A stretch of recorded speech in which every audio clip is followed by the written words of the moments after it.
What's up, guys? Welcome to another episode of the FBU podcast. This is an episode and a continuation episode of a series that I've been doing where I've been sitting down with members of my SPF Mastermind that have had success. Now, I'm doing this for a couple of reasons. One is some of these guys are kicking ass and doing really well, and I want you to share their story. One, for inspiration, but two, to learn some secrets about what they're doing to have the success. But the second thing is, and this is an idea you can probably swipe. The second thing I'm doing is I am writing a book, and the book is all about the success stories of my members. And so we'll use that book and we'll send it out in the mail to different people that are interested in the SPF Mastermind, and we'll send them that book. And it's a great tool for you. It's a great thing for you to do at your gym. Imagine you having a 50-page, 100-page book of all the success stories of your members and handing that to prospective clients. It's going to be a really powerful thing. So that's what I'm doing. I'm just pretty much telling you what I'm doing and why I'm doing it. And the gentleman today is very special to me. The gentleman today probably goes down as maybe the biggest success story in the history of the SPF Mastermind. So it's a pretty bold statement because there's a lot of successes and a lot of lives that have been changed. But I am on the phone with Tony Bianchino from Outrun Your Fork Personal Training. He's been in the Mastermind, I think started in 2018. And Tony is my interview for today. So Tony, thanks for coming on. Yeah, man. Thanks for calling on me again. I got to say, first off, hats off and kudos to you for such a great organization, such a great program, and such a great bunch of really intelligent, hardworking human beings. We're also like just really good people to crowd around us so that we can help each other succeed. But the curriculum we put together really is like top notch. This is like legit classroom curriculum, hardcore stuff with the community of people that are very sharing and open. So I think that's really the success for it. And that's, where we got the success. So yeah, I'm Tony from Outrun Your Fork Personal Training. My wife and I own it. We're at one location right now. And I worked in corporate for a while. I've been doing personal training for 37 years. And my wife and I decided to open up a studio, and I did really, really poor. And I wound up really, really poor. I made a lot of really bad decisions. And I was looking for a coach.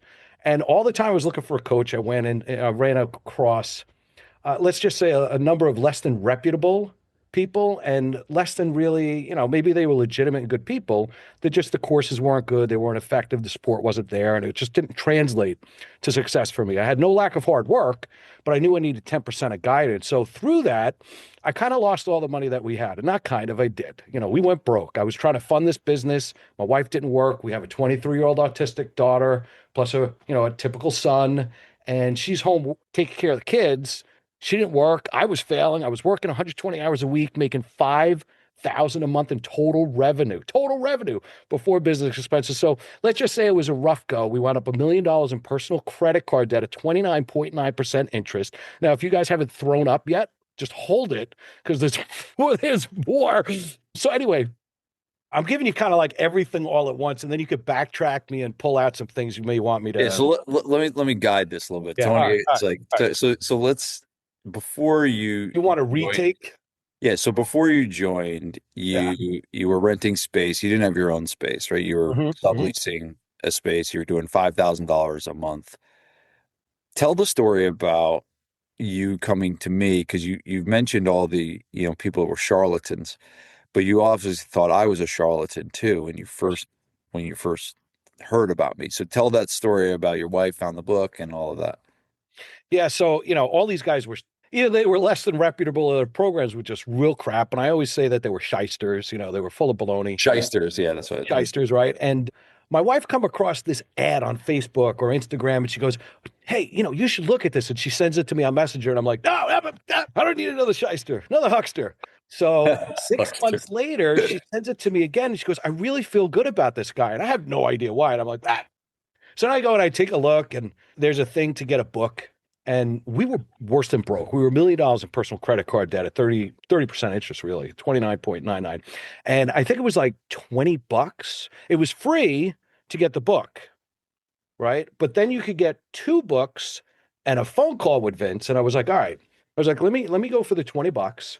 Let me see what this guy's all about. Because, I'm a face-to-face kind of guy. I like to see integrity by talking to somebody. And when I got on the phone, first thing was in like 30 minutes, you gave me three actionable items that immediately were going to help me change what I was doing. And I knew that I would have some success by doing it. Now, it wasn't going to be immediate, right? But I knew if I implemented them over the next couple of months, we could probably 3x what we were doing right then, which was only 5 grand a month, right? So 3x is significant, but anyway, and that was without joining. You didn't ask me about joining. You didn't push it. You let me know it was available. I wanted to sign up for Mastermind right away without doing this, 6 week intro, the client surge. You pushed me away from doing Mastermind. You kept pushing me to do the surge first, and it was a smart decision. Now, just so you understand, anybody that's listening to this, this is where some of the integrity comes in. The surge, which a much lower price point. It was a one and done with no monthly thing. There was no trapping me into anything. But what you did, Vince, was you wanted to guide me to what was best for me. And, I'm really glad you did. Yeah, and what were the big let's talk about the things that you were struggling with, right? Like why were you struggling? You were at 5,000. I know you had a ton of personal debt built up, but what were the things that you were struggling with? Why couldn't you do this on your own? Like what were the why did you feel like you needed help? Yeah, I mean, look, my whole life I've had mentorship and I've looked for coaches and I've looked for people to guide me in careers and football and sports and all that. And that was the one thing I lacked here. I knew how to work hard and I knew how to do corporate marketing. I mean, I ran the digital marketing for a Fortune 100 bank, right? But here, doing the business to like the small business in a small town, I couldn't figure it out. I was working like crazy, doing all kinds of knocking on doors and, just really, really working, trying to create buzz about my business. Turns out that I was targeting the wrong people. The images were wrong, the message was wrong, the people I was trying to talk to was wrong. I was like, I'll take any client. And that wasn't the right approach. So that's really all it was the marketing. And then the second thing that I learned in the first couple of weeks was a follow-up process. I didn't have one. A lead came in, I made a call, maybe an email, and then it was gone. I think it was like week 2 or 3. You talked about implementing a follow-up system for the few leads that I had and taught me how to grow an email list. But just by grabbing all the leads that I had gotten that I only called out once or twice, I signed up 3 clients the first week. So it was between the two of those of the logistics of sales and then the actual right marketing, creating that avatar was really, I'd say 100% of the difference. I think a lot of people struggle with debt and it's emotional to have debt. And I've never heard of anyone having as much debt as you have. And if you don't believe the story of Tony being $1 million in debt, there is a testimonial that I have. I think it's on the website or somewhere. And it's the first certificate of debt completion that I've ever received as a testimonial, right? And basically, you sent it to me as a text message, and it was a legit certificate of you have paid off your debt. And it was like a crazy, I don't know if the amount was on there, but there are a lot of people struggling with that right now. Whether that's mortgage debt, whether that's business debt, whether that's credit card debt, debt is a tough thing. How did you handle that when you were going through it? And then what were the steps you took to start righting that wrong? Yeah, I don't know that I handled it. I just worked and I just kept moving. I mean, look, as far as logistics, moving money and being able to survive and all, that's a whole lesson that I could give. But the stress was through the roof. I didn't sleep. All I did was work. The amount of panic, anxiety that I had, and it really was panic every second of every day, right? That's what drove me every morning to get up and just start running until I couldn't run anymore. I was getting like 2, 3 hours of sleep a night at most. It was because I kept working and working and doing everything wrong. It's the classic creating a lot of activity and not getting a result out of it because I didn't know where to put the effort in. So when it came to it, it was just, what was I going to do?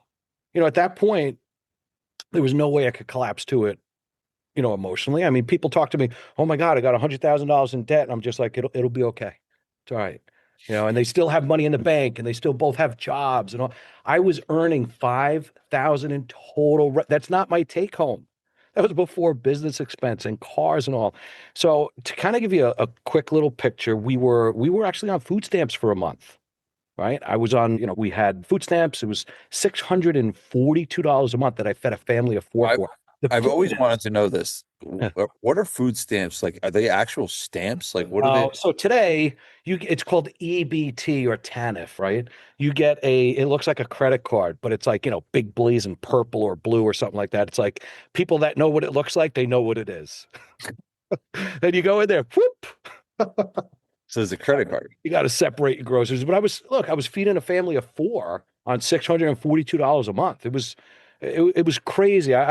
Look, I'll get into whatever minutia you want of exactly the steps that I took to do it, because then I think people would understand. But I'll allow you to guide me after the steps that you have to take to be diligent and what's the word? Consistent in your focus. If getting out of debt is whatever the focus is, that's got to be your number one focus. If you start to focus on other things, like you want to grow a small group personal training business, you want to grow a gymnastic, I don't care what it is, that has to be the focus. If you start getting distracted with selling vitamins or adding, large classes to it, you're going to be master of many or whatever, jack of all trades, master of none. Yeah, yeah. My focus was paying off debt because I was suffocating. I was in a panic. So that's all we did. Every dollar that came in, I paid off what I needed to. Like we never missed a payment. We never late on a payment. We didn't declare bankruptcy. We didn't do any of that. I paid off every dollar plus the interest. Did All I someone advise you to declare bankruptcy? Like it was like it seems to be like that much debt. It was almost would that be a good idea? I talked to three attorneys, bankruptcy lawyers, and each of them told me the same thing. The short version of it is if I declared bankruptcy with that much debt, I would probably get 50% of it forgiven, but at least 250,000, maybe 75%, at least 250,000 would have to be awarded to somebody because it was such a great amount. And one of the debtors had the majority, right? So what I was told was, yes, you could do it, but you're going to wind up having to liquidate any assets that you have, which at this point were just my house, whatever equity I had in the house. And I couldn't tap that because we were tapped out. But I would have had to use that and we'd have no home. We'd have no cars. We'd have no place to live because I don't have family here. And then the debt that they forgive, let's say it was $500,000 in debt, the forgiven debt, you actually have a tax liability on it. Mm. So I would have owed taxes. So I would have still owed a couple $100,000 to the federal government. What are they going to garnish at that point? I'm not making anything. So I said to my wife, I'm sorry, I'll let you go because then that leads me to my wife's, standing behind me or next to me the whole time. So go ahead. So the funny thing is I do this podcast to make everyone feel better about themselves and their debt situation. That's the only reason why I do this. All right, tell me about Melissa. Yeah. So, Your awesome, funny wife. yeah, no, she's a piece of work. I mean, I wouldn't be what I am, have what I have without her. She's the yin to my yang.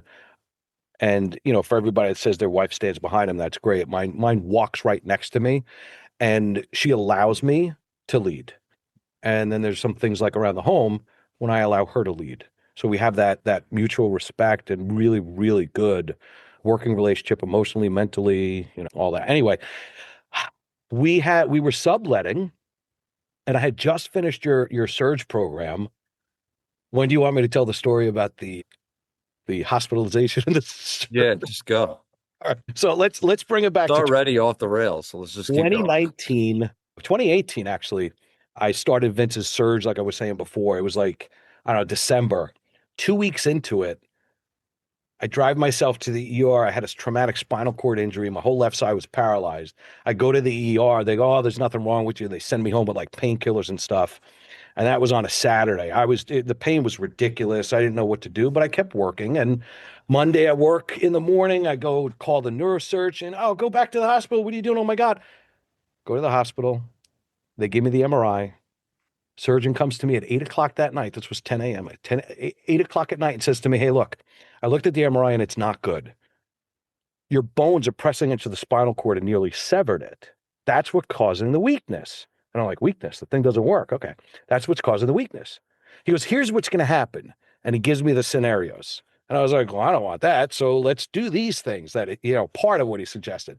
He turns around, goes back. He's like, all right, I'll get you all prepped and admitted, and we'll do the surgery tomorrow. I was like, oh, I was like, I came in here for an oil change. Here you are going to cut me open and fuse and drill holes and all this stuff. And call my wife. And I was like, I'm from Brooklyn. So all the F bombs were dropping. I'm like, I was scared. I had no idea what to do with it. Here's what I was scared of. I wasn't scared of the surgery. I was scared of what's going to happen if I can't work. Because the little bit that I was making, look, I have a responsibility to take care of my family. And the burden was on me. And I allowed that, right? So that's what terrified me. What would I do if I can't work? So after conversation with my wife, we went, and long story short, we did it. And I'm in the hospital right after, maybe 2 days after the surgery was done. They fused 3 discs and, put plates and screws and all the stuff, took bone from my hip. It's pretty major surgery, 5 hours on the table. And I'm over there in one of the client surgeons, and I got the camera, the phone hung up on this thing that hangs so I could see it. And I start going to sleep. And I'm like, stay awake, stay awake, stay awake. Right. Because I wanted everything that I could get out of this because it was like gold to me. So fast forward over the next 9 months, I couldn't get my head right for a long time. I couldn't think straight. Maybe it was the extra anesthesia. I don't know. Maybe it was, getting older. But 9 months into it, it was that September. I had been doing what you taught me, right? What Vince taught me in this client surge for just about 9 months prior. And I had learned a lot of lessons. I had tried a lot of different things that we talked about. Some of them were working, like the sales funnel, the follow-up process, building the system, the avatar. It was all working, but some other things weren't working. So what we did was we took what worked and we removed what didn't work, and we built on the foundation of the things that worked. And by September, things started to turn around. I started to get more clear-headed. We started to make a couple of bucks, and it started to increase. And I remember talking to my wife a while back. I said, if we could just make 10,000 a month, total revenue, 10,000 a month, we won't go any further into debt. And if we could do 12,000 a month, we could start paying this off. And it's like, there was that glimmer of hope. That was what drove me. If we can hit X, we can do Y. And in February of 2020, we were still subletting. We hit 14,000 a month. I was like, I remember telling my wife, look, because I used to write it all up on a sheet of what we made every week and who paid what. I knew exactly who paid what, when they paid it, how much, how many sessions, and I was like, we're doing it. It's happening. I was like, oh my God. Now, we step back to that November. We had an opportunity to get out of subletting. We had no money. And one of my friends, a realtor, commercial realtor, said to me, hey, Tony, he goes, I found a place if you need it. I was like, all right, let's look. And meanwhile, I'm thinking, there's no way I could do this. I have nothing. Anyway, I look at it. I'm like, yeah, this place is a dump. I'm thinking. Melissa goes and sees it. And she goes, I like it. He's like, I like it for you too. And I looked at my wife and I was like, listen, we don't have any money. I might be able to get a hard money loan for the rent, the deposit, which was $9,900, $9,900. I had no way to get that money. And I said, if we do this and we fail, I was like, that's it. We are literally on the street. There's nothing else for us. She goes, okay, let's do it. Just like that. And I was like, what the I was like, all right. So I got a hard money loan. Now, for those of you that don't know what a hard money loan is, it's essentially like legal loan sharking. So you take out a loan and you have an extremely short runway to pay it back. And it's at an incredibly high interest rate. So for me, the terms and conditions were they gave me $14,000. I used $9,900 for the deposit. I had a couple of bucks left over. You could do the math. I'm not doing it for you. I had to pay back $28,000 in 6 months. So this was a total gamble. There was a lien on my house and all this stuff, right? So I was scared shitless, but I went and did it anyway. And I think that's the one thing that I always can say is always consistent. There's probably a few things that are consistent in my life. And what is not is regardless of how I feel, I feel tired, I feel scared. It's irrelevant that because there's a body of work or there are things that need to get done. So for example, integrity is another thing, right? For me, it doesn't matter if I'm scared to tell somebody the truth or if for what the reaction's going to be. I've never been somebody to not do what was right just because of how I would squirm feeling doing it. And it's a fun case in point, like with my wife. We're guys. I'm a man. I'll say for me, I do very dumb things, right? Nothing immoral or anything, but just dumb things. So one time, my wife calls me at work. She kept calling me when I was working at the bank, and I wasn't answering the phone because I was trying to get my work done. And I wanted to get out of there quicker because she kept breaking my chops every time. When are you coming home? What are you doing? When are you leaving? Like nagging me. So I stopped answering her calls. When I got home, she accused me of having an affair. Why aren't you taking my call? And cell phones were brand new. And I was like, finally, I just said to her, look, I was like, I didn't know what to do. You were calling me and I just couldn't deal with it. I didn't know what else to do. And she looks at me and she goes, you're an idiot. And that was that. And other times she asked me, like, did you do this? And I'm like, and I cringe and I'm like, yes. And she's either gets in and yells at me or anything, or she gives me you're an idiot. And telling truth or having difficult conversations is never fun. Going through this debt and taking on this hard money loan was not fun, but I did it anyway. And of So you course, took on the money loan and you got the new facility. This is before yeah, COVID. yeah. And So, so, and so you get the facility, yeah, and then all of a sudden, March hold on. 20. We put the loan down on it and it was starting to build out. And we were supposed to open in March of 2020. Anybody that's been alive for a couple of years knows what happens, right? They Yeah. close it down and we couldn't open. Now I get the calls just like everybody else. I got to cancel my membership. Tony, I lost my job. Now here I am choking to death. This is going to go back to what I was just talking about. I'm choking to death, drowning. Like not Tony, I got to stop. I know I'm in a year contract, but I can't do it. And the answer was like, hey, Vince, don't worry about it. Listen, you got to take care of your family. I get it. You know what? You need this. Keep working out with us. We all did virtual training. Keep working out. Don't worry about the payment. Let's see how it goes after a couple of months, but you need to stay with us. And here I am losing money, but I don't have the heart to kick these people out. And there's absolutely no way on God's earth I'm going to try to hold them to a 12-month contract because it's good for me. It's got to be good for them, right? So, yeah, there was that. Anyway, so we go through this whole thing, and the whole thing was a crazy experience. But I remember the one thing I remember about the pandemic is I was home every day for the first time in a decade, having dinner with my family every day. We started with a salad. We had a balanced meal for $642 a month, right? And then we opened in September. We were allowed to open. So September of 2020, we were making again. We finally got back up to 5,000 a month. And I just got to work. Everything that I had done for, I guess, like a year and a half, practicing all the things that you had taught me, refining, and just outworking everybody. We went from 5,000 a month in revenue to 67,000 a month in revenue in 18 months. And we hit a top portion of 79,000 a month, which was great. Now, over 4.5 years, we paid off every penny of that debt. I got the certificate. I thought there was going to be a celebration. I started pinning up all the zero balances on a pin board. And after like the third or fourth one, I just went, I took them off. I put them away and put the certificate away, and I was done. That's it. What that feel like? Calming.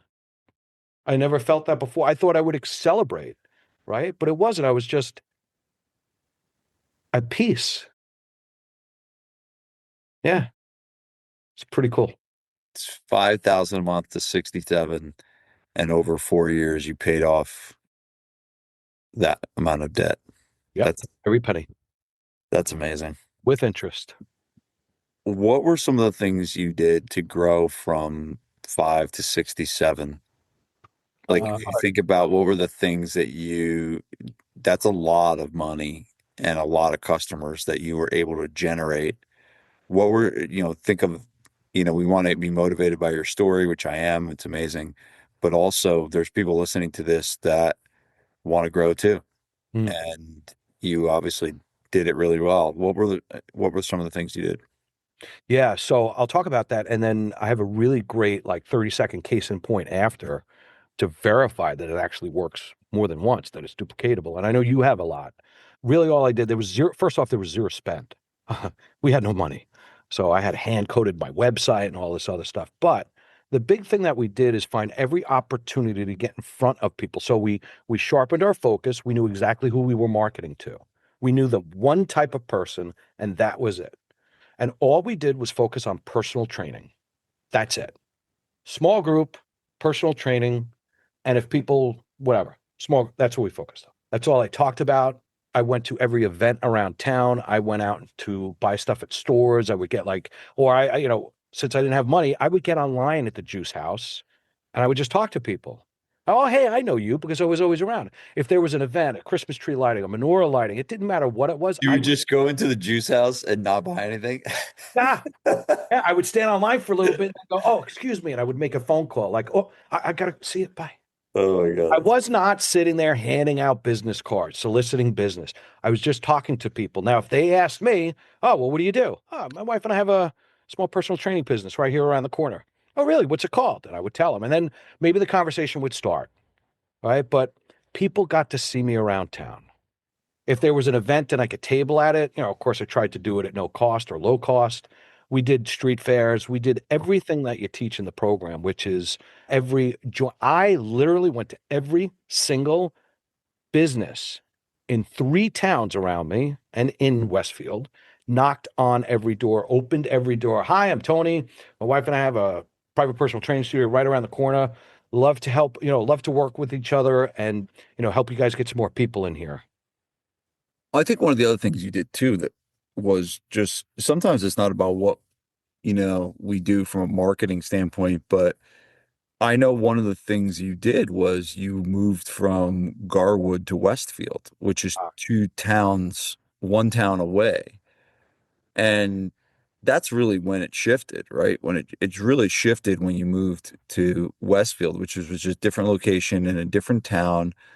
And talk about that shift from a new location into what I think is a better town and a better draw. I And think the biggest thing is that we now also had our own spot. We were right. able to That too. control the Yep. environment. Yeah, that was big. We had people that would come in and not sign up with us when we were subletting because it was a very, very different group of people. A certain set of trainers were dominating the space. Music was different, the training was different. We couldn't get equipment. The vibe was very, very different. And our demographic didn't really like that at all. That's why they didn't go to the gym. So the number one thing we were able to do is create the environment, right? Yeah. Yeah. And I think that was number one. Yes, it's a good location. Yes, people saw us, but that was just a small piece of the marketing pie, in my opinion.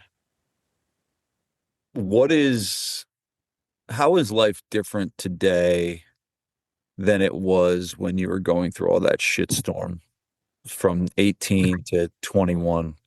What is the difference in Tony, in your mindset, in your mind, your family? I've been around your family, you have a great wife, been hanging around your daughter who's amazing. What is life like today from where you came from, which, the funny thing is, it was a shitty place to be, but I never felt like your attitude was shitty. You never had a bad attitude. You were always upbeat and and that's just, I think, a gift from God that he gave you that disposition to be able to get through hard times with a good attitude.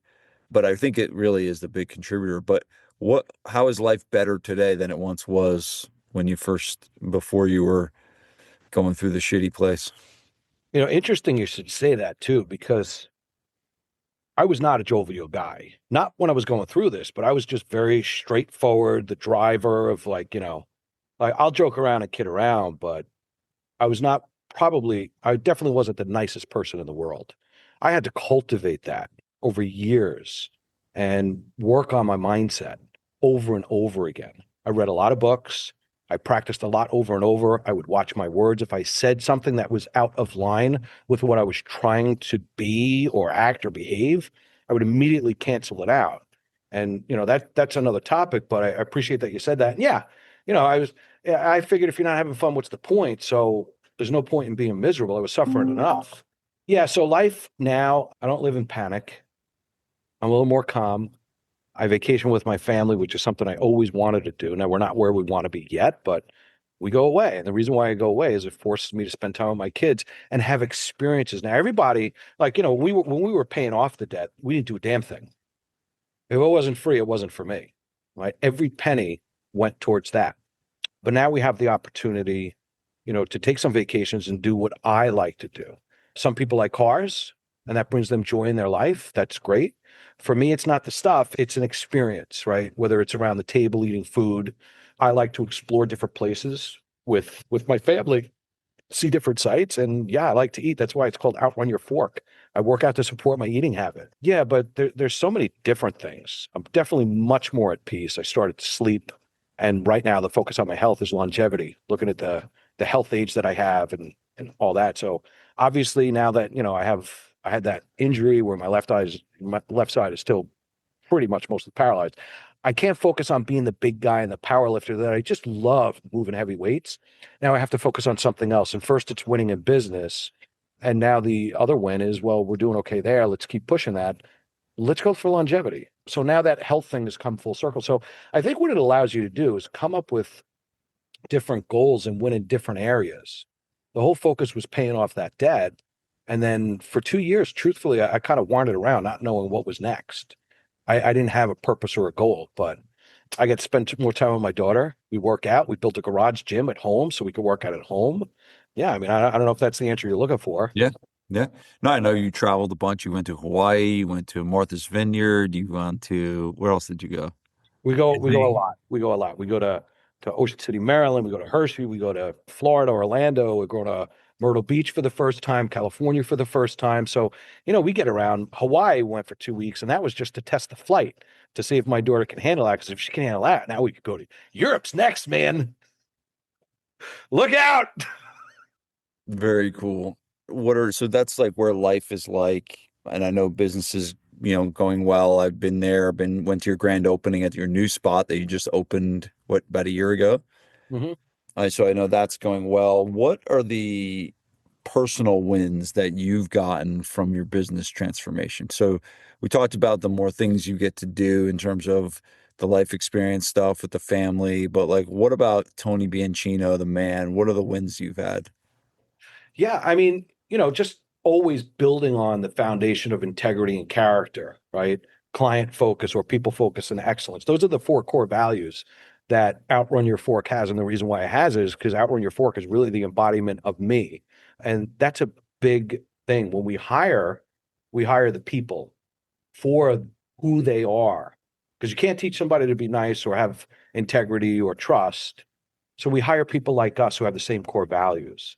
This way we could attract people who work out at our place who also live those core values. And they're good people. And they're people, you know what? When I walk in, I would have any single one of them in my living room.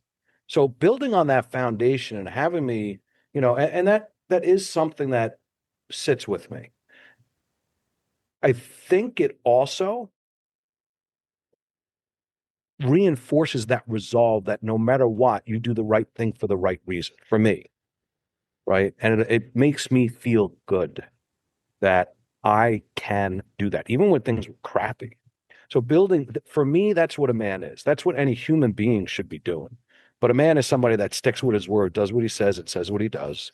And the other thing is, I needed this victory, man. I remember, so I had a number of injuries and they got progressively worse and a number of financial setbacks. And it seemed that everything that I was chest pounding proud of, I was a competitive body. People said to me, "Oh, did you used to compete?" No, I used to win. All this stuff that I was able to create as a victory, what made me me, was taken away from me, stripped away one at a time, and not just taken away, like just totally erased.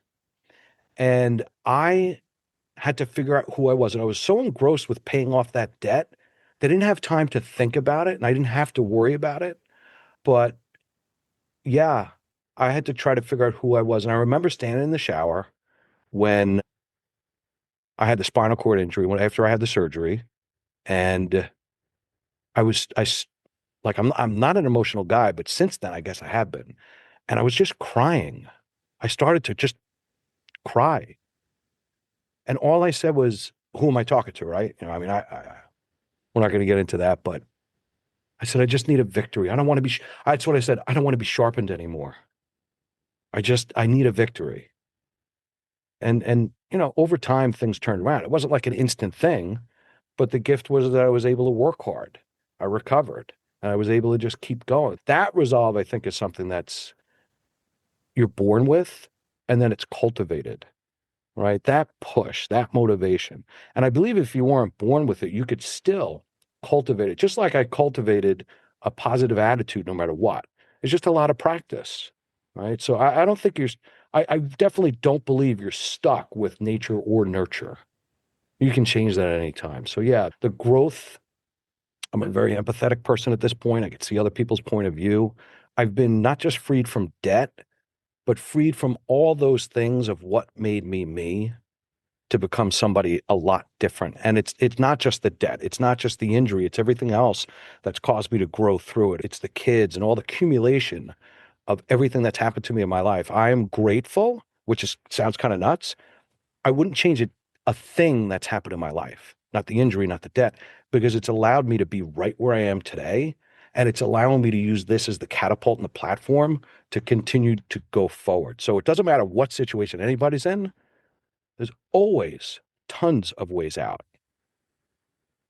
Well said, Tony. And I think that shines the light on what a lot of people are feeling from the success they're having. So, really well done. I have one more question for you. And this is really just if someone was in your situation or similar and they're on the fence about getting help. Obviously, it's specific to the SPF Mastermind, but really just think of it in coaching in general, Mm, like getting help. What are you saying to those people that are maybe like you that have been burned in the past? That what is mm. it, shysters? Yeah. That you feel like everyone's a shyster and you don't want to get help. You don't want to get help again because you got burned the last time. What do you say to those people that are on the fence and resistant to get help with their business? Well, look, it's real simple. The what you've built, the curriculum and the group of people, it works, and you've shown it over and over again. I mean, I'm one of the many testaments that you have. Success looks different to different people. And if it's about making money, this works. All you got to do is put the effort in and open your mouth and ask. I think the people that don't get, or who would be someone who wouldn't be good for SPF is somebody that wants things done for them. They don't want to work. They don't want to put in the effort. They don't want to learn, and they think they know everything, right? But if you're not that and you're looking for mentorship, you want help, you want people you could ask questions to. You want people who are good people that know their stuff that could teach you. And it's not just in marketing and sales. It's things like this. Hey, you're having financial troubles? There's people you could talk to. People not just for inspiration, but hey man, pay down the high rate first, or hey, talk through it. What's going on? Where do you want to be? It's a place where you could goal set. It's a place where you can have other people to walk this with. You're going to find other people at the same place where you are right now. And you have somebody to walk that path with, or multiple people to walk that path with, and some other people, not just one, to look to ask questions, to ask guidance. And there's always, always, always somebody there. So with the curriculum itself, which means like all the material, the weekly calls, right, the quarterly meetings that we have in person, and you got to get to the in-person ones. It's important to build that relationship. Because then when you call somebody, it's like easier. Anyway, yeah, what's the problem? Like what are you on the fence about? I would tell somebody for sure, like if you're even half consider, or if you haven't considered it, you need to experience for yourself whatever program you're offering, or whatever, hop on a call or whatever it is. Absolutely 100% take advantage of that. Get to know Vince, get to know some of the people in the team, and you have to see for yourself that this is something that's different than probably what you've experienced before. Daddy. Well said, Tony. Thank you so much. I've had many of these conversations with you, and you always show up and you always deliver, not only in, sharing the things that you've done to have success, but sharing the insights that you've got from it personally. So I loved it. I enjoyed this conversation. It went in all these different great directions, which I expected it to. But I appreciate you doing this, Tony, and very, very proud of all the success you've had. Congrats. Bud, appreciate it. Appreciate you.